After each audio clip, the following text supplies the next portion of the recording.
Yeah, good morning, everybody. It's really nice to be here. It's a super exciting event, and the first thing I want to say is a big, big thank you to the organizers for putting this absolutely amazing event together. And I am very excited to share with you today what we are doing on dreams. So we are using anesthesia to engineer dreams. Now, typically we think that when when people are under general anesthesia, that they are totally unconscious.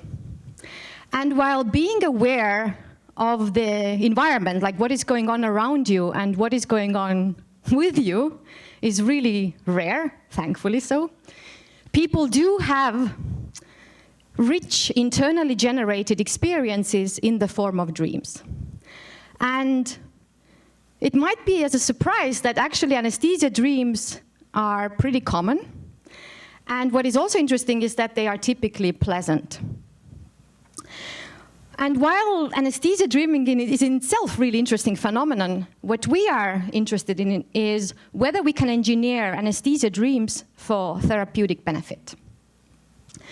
Now, the roots of this work are in our clinical observation, a work very much done thanks to Dr. Harrison Chow and Boris Heifetz, where we saw in a real-world surgical context patients, so in this case it's a case study of 3 patients who came to surgery, had surgery, they experienced dreams under anesthesia, and after that they had reductions in their pre-existing mental health symptoms, specifically PTSD, anxiety, and depression. And they attributed these to their dream experiences. Great stuff, but of course, real-life setting is complex. There's the surgery itself, there's many other confounding variables. So the question is, can these dreams really be therapeutic? And we are now trying to answer just that, outside of the surgical context. So the first question we're trying to answer is, can we reliably and intentionally induce anesthesia dreams? And in fact, this is what we just completed doing. The first study is on healthy volunteers. We have 30 healthy volunteers. It's moving, okay.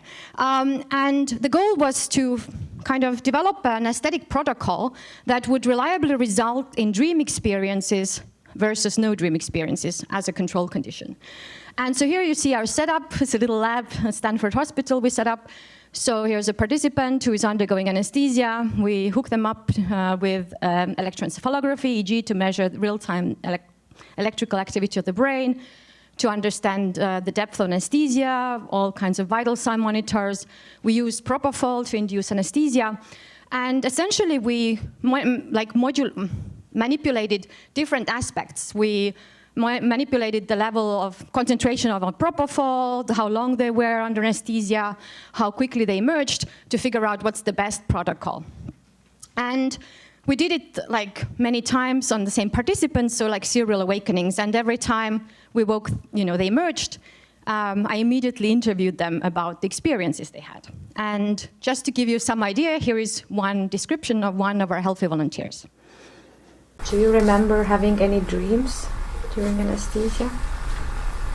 Yeah, like the best way I can describe it is like I was an alloy, like with different metals.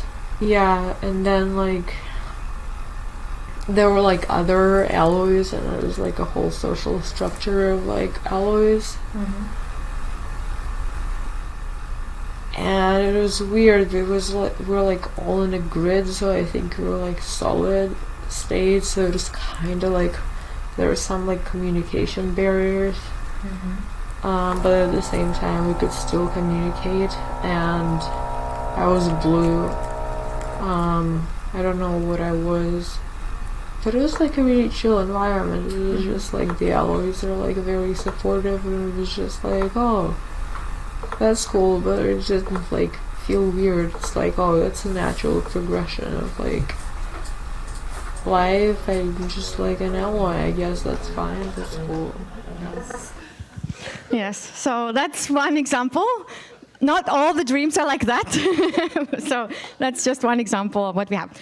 I'm happy to talk later more about, if you have questions about the volunteer study, but for the sake of time, I'm moving on to another study that we're doing. So basically we figured out a way we can induce dreams under anesthesia intentionally.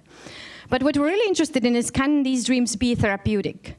And specifically, we're interested in, can these dreams be used to treat symptoms of post-traumatic stress disorder? And this is the study we are currently conducting.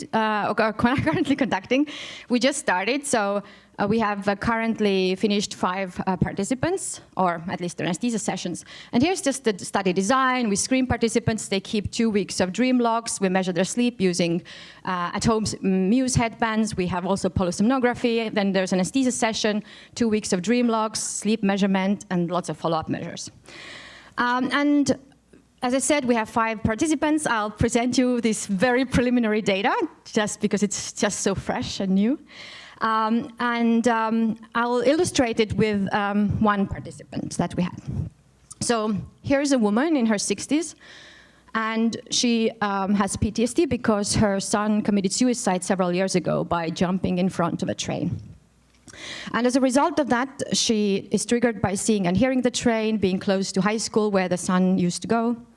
And as a result, she avoids crossing train tracks, going near school, avoids seeing old friends. And she has back pain from being tense all the time, being out of breath, extreme fatigue. And she was diagnosed with PTSD. Now, what we do in the anesthesia session, which I didn't mention, is we have a little preparation session before the actual anesthesia, where our goal is we have 2 goals. We do this kind of very brief imagery rehearsal therapy for nightmares, just like 10, 15 minutes. The goal is to go through some recent distressing dream or nightmare and to imagine a positive ending. In this case, the woman had a dream where there's a big black bear smothering her on her back, and then she was trying to imagine how the bear lifts itself up off of her. And then, because not all the participants have nightmares actually with PTSD, we also have the kind of imaginal exposure to waking avoidance, where people describe a waking event, like trigger, in situation where they're triggered, and then try to imagine how they cope with that. For example, imagining going over the train tracks. So we do this like 1 hour before anesthesia, and then we have the anesthesia. And this is the dream she reported upon awakening. Well, I think I was walking around in town. School was there, a dirt path, a tennis court. We were like on a path. We were just walking and talking. I was with my son. He was 19 or 20. I don't know that we were going anywhere. It was like a serious conversation, but not intense. I was kind of talking about what's going on, talking about what he was going to do about the future. The train tracks were there. We were just catching up, not a lot of activity. He was just kind of filling me in. It was like a nice walk. He seemed okay. He kind of seemed a little matter-of-fact. I was just trying to listen. I was just trying to enjoy the time with him. It was a good dream, I think. So not as exciting as the alloy dream, but actually what I've noticed now in this PTSD session, participants, is that their dreams are like that, kind of less intense, soothing, relieving, and they feel more like peace and connection and love, just kind of relaxed, actually. After the anesthesia session, we have what we call integration session. This is like derived from more like psychedelic assisted therapy, where we go over the dream experiences and try to translate them to everyday life, what they mean. And then we follow them up, and this is what she reported 2 weeks after the anesthesia session. I haven't totally tensed up this week. The big black bear is not on my back anymore. I'm not out of breath anymore. When triggers happen, I just think that I love my son. I just need to think of that. Then I don't tense up so much. I feel better. I know I'm better. I feel like I know I want to live my life, a rich life. Before, I just try to survive a day at a time. There is more space, more hope. I am still waking up at night as before, but I feel like I can go back to sleep better. And these are the results with regard to PTSD symptoms. So on the left, you see the scale that is a clinician-administered scale to measure PTSD symptoms. We see 1 month before, 1 month after anesthesia, and the red dotted line denotes remission. So not PTSD after the 1 month after. And on the right, you see self-rated PTSD scale and assessed over time.